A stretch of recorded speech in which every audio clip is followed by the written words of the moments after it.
What's up, party people? This is Tarkus Jude Mossberg here from Facebook, Jude's Junk, Facebook comic book shop and YouTube channel. Also the socials and a website, Jude's Junk, with all my slab books. We specialize in 9.8 books.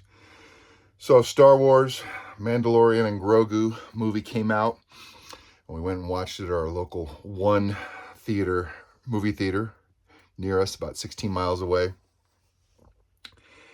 And immediately I see some of the YouTubers tear it apart. I'm watching this one guy. He's on the that one podcast, Cheese with the 99 Newsstand, 9.9 Newsstand, and Swaggle The Unguarded Truth. I forget the other guy. But anyways, he does a lot of videos, so they keep popping up. And he tears it apart. And then I also watched the new Rockstars Easter eggs. And apparently he was a little bit critical of it. And I thought I'd want to comment it because my view of the Star Wars movies, I was born in 1969. So I was 8 years old when Star Wars came out. I don't think I saw it at the movie theater. I grew up in Alaska, so we were far from the theater. But I saw it early on. I don't remember if I loved it or not. I can't remember. I can't remember if I was like, whoa, it's the best thing ever. To tell you the truth, I can't remember. And I may not have seen it until the second movie came out.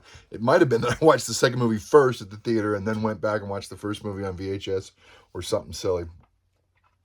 But, of course, I watched all the first three movies, 4, 5, and 6. And then I watched the prequels, 1, 2, and 3. And other people are really big in it. And I got into comics in the 80s and never really got into the Star Wars comics. Didn't get into them in the Dark Horse in the 90s and the aughts. I was almost 40 years old in 2008 when Clone Wars came out, so I wasn't watching cartoons. In fact, I had some neighbors that were really into Star Wars, and they loved the cartoons, and I just couldn't bring myself to watch a cartoon. I tried, couldn't get into it. So when the new live action shows came out, I watched them. And they were good. But they weren't great until later. They were good the first time I watched them because I didn't have the backstory of Clone Wars and Rebels. And I never really didn't really remember the interesting stuff that they bring back into the new videos. So I have a son in 2017. Right now he's 8 years old. And about 2 years ago, we started going through the whole Star Wars thing from chronologically. And we went through movies 1, 2, and 3. We watched the Clone Wars, the movie, and then it goes into the cartoon and Ahsoka Tano and Anakin Skywalker. And we watched all, 7, 8 episode series. And then after that, you have Rebels. Is that what happens after Clone Wars? And then you have the Bad Batch. We watched all the cartoons, right? And we watched movies 4, 5, and 6. And of course, that included a few live action. Rogue One, we watched that. And Han's, the Solo movie, we watched that. We watched everything in order, including we tried to watch some of the cartoons. We tried to watch the Ewoks cartoons. We didn't make it through the Ewoks cartoons. We didn't make it through the Ewok specials, the TV specials. We certainly didn't watch the Christmas story, but we tried to watch everything. And he's 8. And a couple of years ago, he was 6. So we're watching through, and we're developing a relationship with these characters. It's like reading, when I read Three Musketeers, I was about 30 years old. It's like a 1,200-page book. You're invested in that for a while, maybe a month or two, because I was reading slowly maybe. And you're into the book, and it goes into the character and the thought process, and you're invested in these characters. And when it ends, there's this profound sadness because these characters basically are gone. And you always have this great memory. Well, watching all these Clone Wars, there was still a lot missing. So I got into this habit of watching new rock stars, Easter eggs for everything. movies 1, 2, and 3, the Clone Wars movie, the Clone Wars 7 series, the Rebels, the Solo, everything 4, 5, and 6 I watched with my son. We have to watch. We cannot watch Star Wars shows now without the new rock stars Easter eggs. Of those of you out there, it's really easy to get critical of a Star Wars movie. The new rock stars people were being critical of the movie. I think that is a younger mistake to just criticize something. Maybe that's easy clicks on YouTube. It's real easy to criticize anything. Some way somebody looks, the way a movie looks, the way the book reads, the way the book looks. Any kind of art. It's lazy and easy to be critical. Or there's bias that comes into play. The experience I had at Captain America and Avengers will never be replicated, because prior to Captain America and or the first Avengers movie, nothing had ever been done like that before. Movies didn't build on each other like a soap opera, like TV shows, going back to the early aughts with S.H.I.E.L.D., where they built on each other.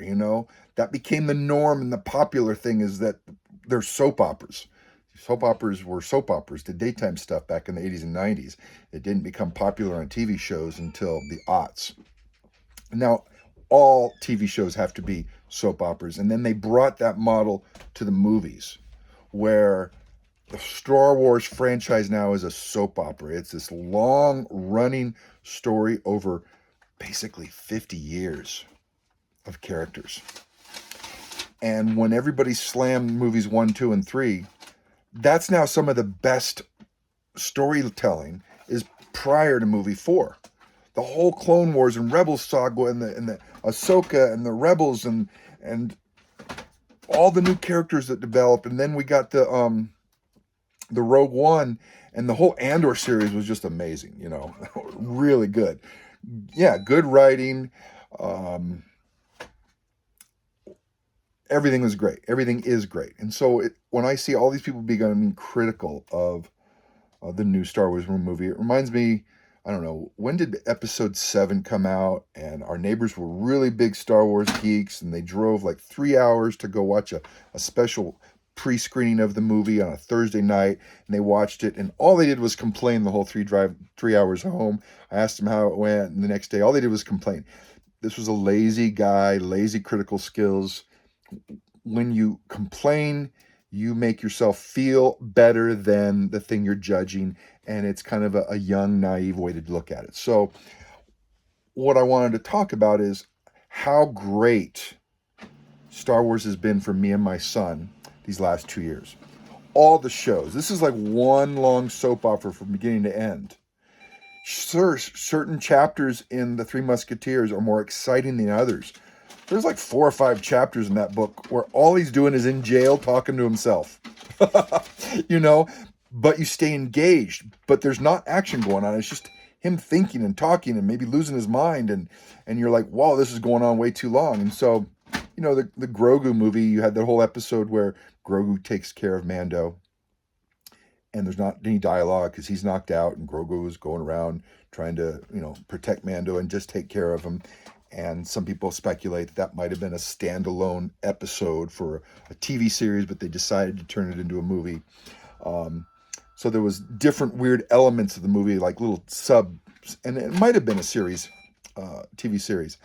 But the point is, one of the big points I want to make is how people watch Star Wars depends on how they enjoy it.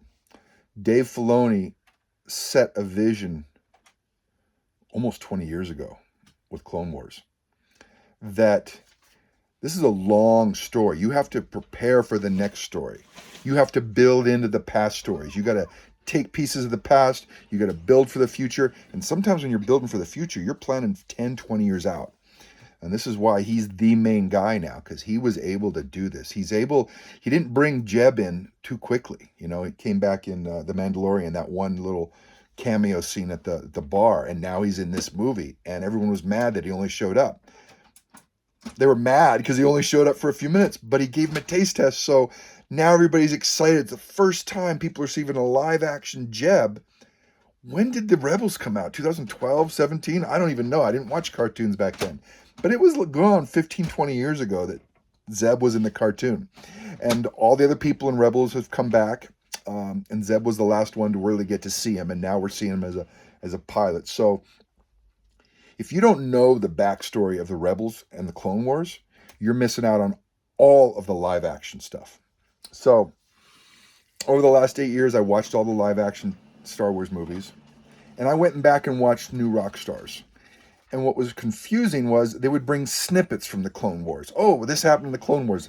And I was like, what? And I get confused. This happened in Rebels. And I didn't know the difference between Rebels and Clone Wars and then Bad Batch. And it was actually more confusing because the Easter eggs would try to say, oh, this is a character that was done here. This was a character that's done there. And if you are just watching the Easter eggs because you never watched Clone Wars, it's like watching the Three Musketeers movie versus the book. The book, you're invested for months. The movie, in and out in 2 hours, and oh well, it's another Three Musketeers movie. Big deal. The book is amazing, and most movies are average at best. Count of Monte Cristo, written by the same author. Fantastic book. Maybe that's what I was thinking about when I was in jail for the whole couple chapters, was the Count of Monte Cristo in jail. Both those books were written by the same author, and I love both of them. But the movies don't do it justice. So if you're just looking at the Easter eggs from the Clone Wars and the Rebels, you're not getting the same experience that me and my son are getting when we watch Mandalorian Grogu. We watched every single episode of the Clone Wars and the Easter eggs that went along with those episodes. Now, he didn't do a show for each one of those. There was like 22 episodes in each season and 7 seasons, but he would do like a fourth of the season in an Easter egg setting. So we went through and you watch the Easter eggs while you're watching those shows, and you learn so much more about what's going on in the production. Not that matters, but there's things in the background, the foreign languages that the guys at New Rockstars interpret, and the Easter eggs that are put in the show. And they were probably done like this in the 70s and 80s, but we didn't have YouTube people that reviewed Easter eggs. So a lot of this stuff got missed in the movies in the 70s, 80s, and 90s, and we just didn't appreciate the detail that went into the storytelling. Or maybe it didn't go into it, and now the new movies that are popular are all these Easter eggs. All the Marvel movies. It's the same thing as the Star Wars universe, the Marvel movies. They have these Easter eggs. This is why DC had struggled and had to start all over, because they didn't do it this way. They didn't have everything related and all the Easter eggs. So, they did their own standalone movies, and that was their plan. And now James Gunn is kind of trying to define that. And he's already struggling because you got this Matt Reeves, Batman that's doing its own thing, which is weird. But so we watched everything up to, and we just finished Ahsoka, and we're actually, my son and I, and all the Easter eggs, and we're watching because Maul just came out, so we're just watching that now. I don't even know if that fits into the timeline, but we're just watching it because in our timeline, Maul's already dead. He got killed by Obi-Wan, but we're watching the Maul. Any new little cartoons that come out for Star Wars, we just watch it now, just because I don't know when we'll get around to watching it again. So we're finishing that up, and then we got to go into what's the kid one? Where all the kids take that stormtrooper. We're about to watch that series next, so everything's chronological. But because me and my son have done that for 2 years, watching everything with Easter eggs, when we go through the movie, his face lights up. He loved the movie. He loved it. He couldn't care less about the old people giving discussions why they don't like it. They've been building these for kids for years. Movies 1, 2, and 3 were built for kids. No one cared what the adults thought. Clone Wars, built for kids. Rebels, built for kids. Those kids are all grown up that watched it in the 2008 and 2009. They're growing up in their 20s, 30s, and 40s. And the new movie, built for kids. Episode 7, 8, 9, built for kids. And the adults may or may not like it, but it doesn't matter because they're building a dynasty. We think 7, 8, 9 might be the end. It is not going to end. It's just going to keep going on. This story is just going to keep going on for the next 100 years. There's no reason to end it. So 7, 8, and 9 is building to something. And there's new characters being coming along all the time. And they're doing all their marketing research. Which characters are popping, which characters resonate, which characters are great. You know, the cartoons are great, they say, because you can change the actor. You can change the voice actor, no big deal. The movies are harder. Live action's harder. Unless it's CGI, the live action's harder because that character might grow up, change appearance, and then, you know, it's harder to continue playing them later on. But my son was so excited. He was clapping. He just loved it. I loved it because he loved it.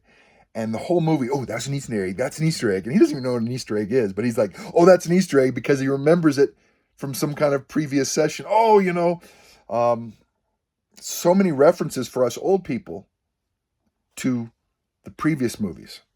You just know. And when I watched episodes 7, 8, and 9, I didn't like it, and I was critical as well because I was like, they just repeated the same storyline as episodes 4, 5, and 6. All they did is repeat it with new characters. That was lazy writing, I would say. They did it on purpose, and I'm noticing that they're doing it on purpose. Mandalorian Grogu, same storyline as when Princess Leia choked out Jabba the Hutt. Same trap door, you know, same monster in the trap door. It's just the same stories rehashed over and over and over again. It doesn't matter whether you and I like it. They don't care about us. You and I will be dead and Star Wars will still be alive. Think about that. The kids that are watching it now is going to generate billions for them in the future. They don't care about a couple $1,000,000.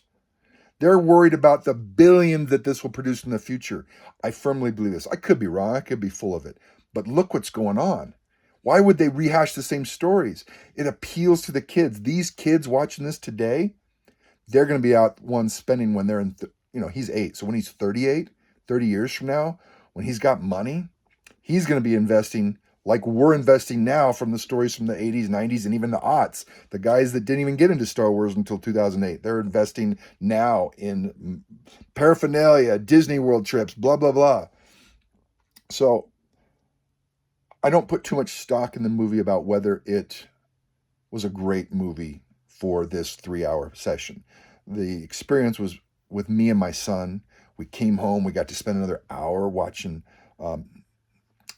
New Rockstars, and there was the review that New Rockstars did of all the previous stuff that led up to this. Then there was the review of the movie. So there was 2 different. We just spent an hour and a half watching all those, talking about it. That's an experience. And if you're just an adult just going to see the adult movies, you're not getting the same experience I am because I'm watching it with an 8-year-old and watching him get excited. And I didn't have that in 2008. My other daughter's 31 now. She was too old to watch cartoons in 2008. So it's just very interesting. Us adults being critical, I think we're missing the bigger picture. We're talking about whether we like it now. And it doesn't matter whether we like it now. You know, everyone said episodes 1, 2, and 3 were horrible, the worst cinematic, but it produced the best storytelling of the whole Star Wars movie, which was everything prior to movie 4. They'll say, a lot of people will say that because of Clone Wars, because of Dave Filoni, Clone Wars, Rebels, the storytelling is considered some of the best. The Bad Batch, putting everything together, connecting all the dots. The movies were like, boom, jump from 1, 2, and 3, and whoa, what just happened between 2 and 3? That's a big jump, you know. But anyways, so it's as fun as you make it. The more time you invest in it, the more you'll enjoy it.